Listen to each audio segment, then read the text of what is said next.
നമസ്കാരം. ബോൾബോയുടെ പുതിയൊരു എപ്പിസോഡിലേക്ക് ഏവർക്കും സ്വാഗതം. Barcelona versus Borussia Dortmund.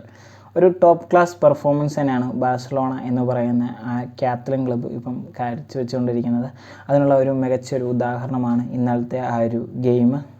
എതിരില്ലാത്ത 4 ഗോളിനാണ് ജർമ്മൻ ക്ലബ്ബായ ബൊറൂസിയ ഡോർട്ട്മുണ്ടിനെ അവർ പരാജയപ്പെടുത്തുന്നത്. അതും ഒരു ബെസ്റ്റ് വിന്ന് തന്നെയാണ് അവർ ആരാധകർക്ക് ബാഴ്സലോണ ക്ലബ്ബ് കൊടുത്തത്. പിന്നെ ഒരു ബാഴ്സലോണയുടെ UCL ചരിത്രം പറയുകയാണെങ്കിൽ 2014-15 അവർ അവസാനമായ UCL ടൈറ്റിൽ നേടുന്നത്.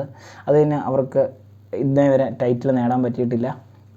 അതിന് കാരണം അവരുടെ ഒരു ഫോർമൽ പ്ലേയേഴ്സിൻ്റെ ഫോം ഔട്ടാകാം, പല പല കോച്ചുകൾ മാറി മാറി വരുന്നു അതാകാം, പിന്നെ ക്ലബിൻ്റെ പോരായ്മകളാകാം, മാനേജ്മെൻറ്റിൻ്റെ പോരായ്മകളാകാം. എന്നിരുന്നാൽ പോലും അതെല്ലാം മറികടന്ന് ബാഴ്സലോണ ഈ കൊല്ലം ജർമ്മൻ പരിശീലകൻ ഹാൻസി ഫ്ലിക്കിനെ ടീമിലോട്ട് എത്തിക്കുന്നുണ്ട്.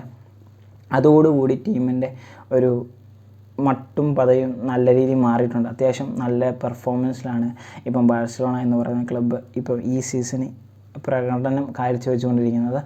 ഹാൻസി ഫ്ലിക്കിൻ്റെ പല ഗെയിമുകളുള്ള ഫോർമേഷനുകളാണ് ഏറ്റവും എനിക്ക് കൂടുതലും ഒരു ഇമ്പാക്റ്റ് ഉണ്ടാക്കി തോന്നിയിട്ട്. കാരണം പല ഗെയിമിലും പല രീതിയിലുള്ള ഫോർമേഷൻ അത് നല്ല രീതിയിൽ അവിടെ എസ്റ്റാബ്ലിഷ് ആയിട്ടുണ്ട്.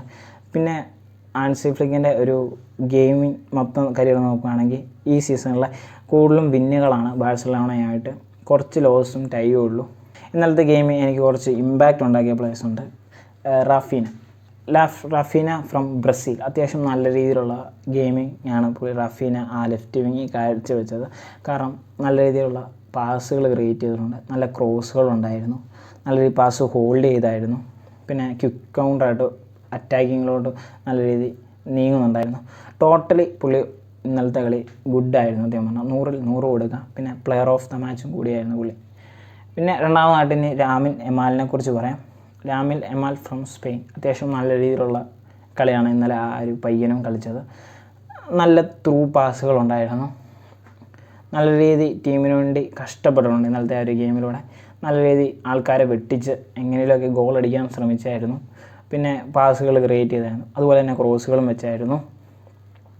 പിന്നെ ഓവറോൾ പുള്ളിയും നല്ല സെറ്റപ്പായിരുന്നു ഇന്നലത്തെ ആ ഒരു ഗെയിമിൽ. മൂന്നാമതായിട്ട് ലെവൻഡോസ്കിനെ കുറിച്ച് പറയാം. Lewandowski as A striker is A good player. സത്യം പറഞ്ഞാൽ നല്ല രീതിയിലുള്ള പെർഫോമൻസാണ് ലെവൻഡോസ്കി ഇന്നലെ കാഴ്ചവെച്ചത്. ലെവൻഡോസ്കി ഈ സീസണിലെ ഒരു പെർഫോമൻസ് എന്ന് പറഞ്ഞാൽ ഒരു ഔട്ട്സ്റ്റാൻഡിംഗ് ആണ്. കാരണം പുള്ളിയാണ് ടോപ്പ് സ്കോറായിട്ട് ഇപ്പം ലാലിഗയിരിക്കുന്നത്. 25 ഗോളായിട്ട് പുള്ളി ഒന്നാമതാണ്. ആ ഒരു സെയിം ഒരു പാത തന്നെയാണ് ഈ ഗെയിമിലും തുടരുന്നത്. ഗോൾ അടിക്കുന്നുണ്ട്. ഇന്നലത്തെ കളി 2 ഗോളുകളുണ്ടായിരുന്നു. പിന്നെ അതുപോലെ തന്നെ പുള്ളി ഇന്നലെ കുറേ ചാൻസ് ക്രിയേറ്റ് ചെയ്യുന്നുണ്ടായിരുന്നു, അതുപോലെ കുറേ പാസുകൾ കൊടുക്കുന്നുണ്ടായിരുന്നു. പിന്നെ വേറെ 2-3 ഗോൾ അടിക്കാൻ ശ്രമിച്ചിട്ടുണ്ടായിരുന്നു. പുള്ളി ഇന്നലെ ടോട്ടലി നല്ല ഓവറോൾ നല്ല രീതിയിലാണ് ആ ഒരു ഗെയിം കൊണ്ടുപോയത്.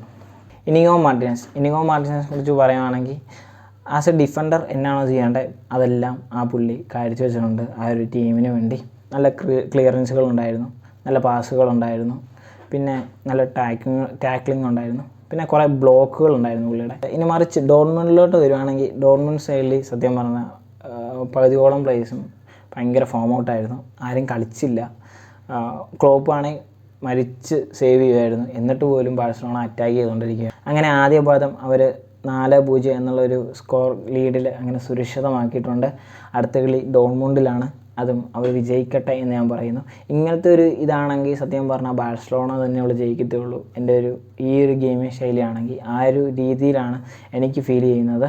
പിന്നെ നിങ്ങളുടെ അഭിപ്രായം നിങ്ങൾ കമൻറ്റ് ചെയ്യുക. പിന്നെ എന്തെങ്കിലും വീഡിയോയ്ക്ക് പോരായ്മകളുണ്ടെങ്കിൽ ക്ഷമിക്കുക. നന്ദി, നമസ്കാരം.